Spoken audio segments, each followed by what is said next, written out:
సంఘాల సమాఖ్య IFTU రాష్ట్ర కమిటీ నుండి విప్లవ అభినందనలు తెలియజేస్తున్నాను. నాకంటే ముందు వక్తలు అనేక విషయాలు మీ ముందు చెప్పారు. మనము కార్మికులకు వ్యతిరేకమైనటువంటి 4 లేబర్ కోడ్లకు వ్యతిరేకంగా ఫిబ్రవరి 12 నాడు దేశవ్యాప్త సార్వత్రిక సభ్యను నిర్వహించబోతున్నాం. ఒక మాటలో చెప్పాలంటే 4 లేబర్ కోడ్లు అనేది ఒక మనిషిని, చనిపోయినటువంటి మనిషిని నలుగురు ఏ విధంగా మోసుకుపోయి శ్మశానంలో కాల్చివేస్తారో 4 లేబర్ కోడ్లు కూడా పూర్తి చేయడం అనేది మనం అర్థం చేసుకోవాలి.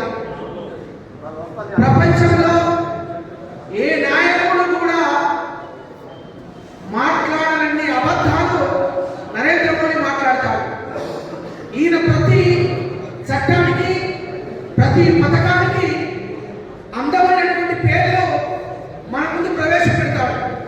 వికసిత భారత్ అని, స్వచ్ఛ భారత్ అని అనేక పేర్లతో ఈనాడు దేశ ప్రజలను మోసం చేయడంలో నెంబర్ 1గా మనం నరేంద్ర మోడీని చూడాల్సినటువంటి అవసరం ఉంది.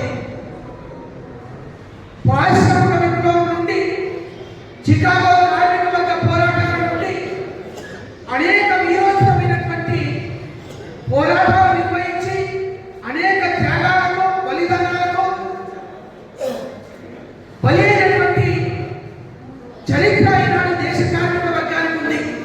అనేక పోరాటాలు చేసేదాని ఫలితంగా కార్మిక చట్టాలు ఈ దేశంలో ఉనికిలోకి వచ్చాయి.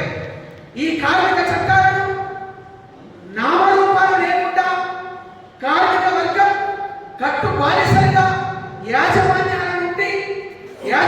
ముందు, ప్రభుత్వాల ముందు గొడ్డు చాకిరీ చేయడం కోసము ఈనాడు నరేంద్ర మోడీ విధానాలు మన ముందుకు వస్తున్నటువంటి పరిస్థితిని మనం చూస్తున్నాం.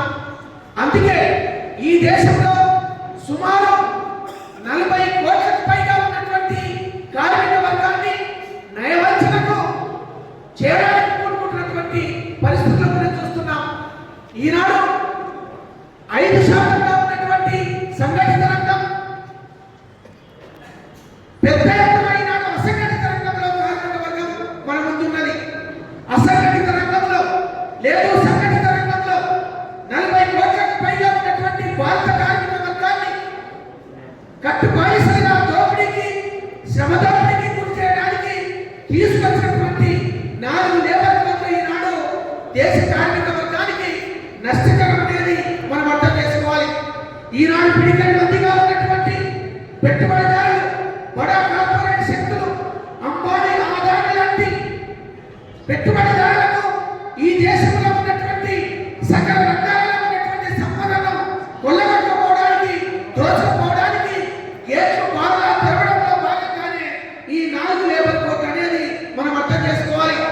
అందుకే ఈ దేశంలో ఉన్నటువంటి అశేష ప్రజానీకం ఎవరైతే ఉన్నారో ఆ అశేష ప్రజానీకంలో భాగమైనటువంటి కార్మిక వర్గం ఎవరైతే ఉన్నారో ఈ కార్మిక వర్గాన్ని దోపిడీ చేయడంలో భాగంగానే ఈనాడు నరేంద్ర మోడీ ఈ 12 సంవత్సరాల పాలన కొనసాగుతుందనేది మనం అర్థం చేసుకోవాలి.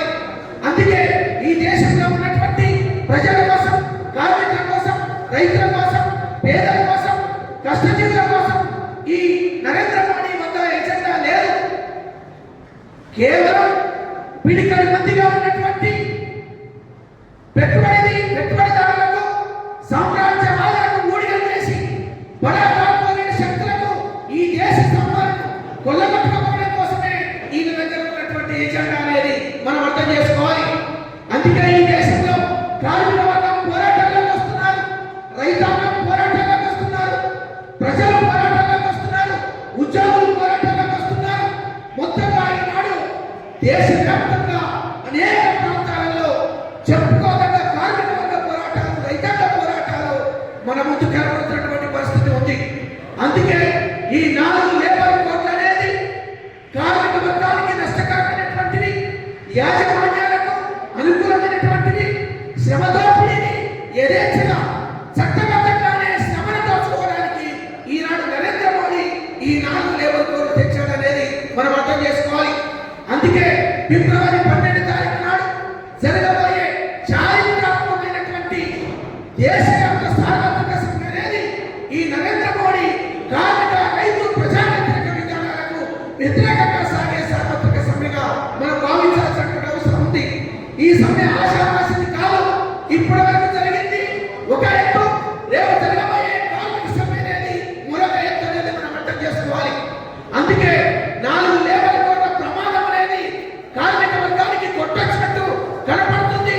ఈ 4 లేబర్ కోడ్లకు వ్యతిరేకంగా దేశ కార్మిక వర్గాన్ని, ప్రజలను, అన్ని వర్గాల ప్రజలను ఐక్యం చేస్తూ బలమైనటువంటి శక్తివంతమైనటువంటి సమరశీలమైనటువంటి పోరాటాలు నిర్మించాల్సినటువంటి అవసరం ఉందనేది మనకు ప్రస్తుత పరిస్థితిని తెలియజేస్తుంది.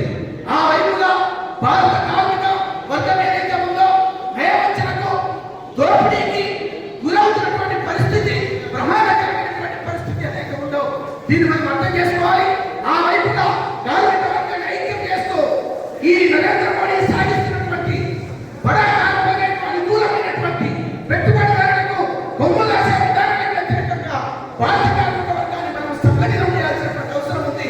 అందులో భాగంగానే ఫిబ్రవరి 12 నాడు జరిగేటువంటి దేశవ్యాప్త సార్వత్రిక సమ్మెను విజయవంతం చేయడం కోసం మీరందరూ కూడా ముందుకు రావాలి. ఆ వైపుగా IFTU ఈ దేశవ్యాప్త సార్వత్రిక సమ్మెలో ముందుండి పోరాటం తెలియజేస్తూ ఈ అవకాశం ఇచ్చినటువంటి మీ అందరికీ విప్లవం తెలియజేస్తూ ముగిస్తున్నాను.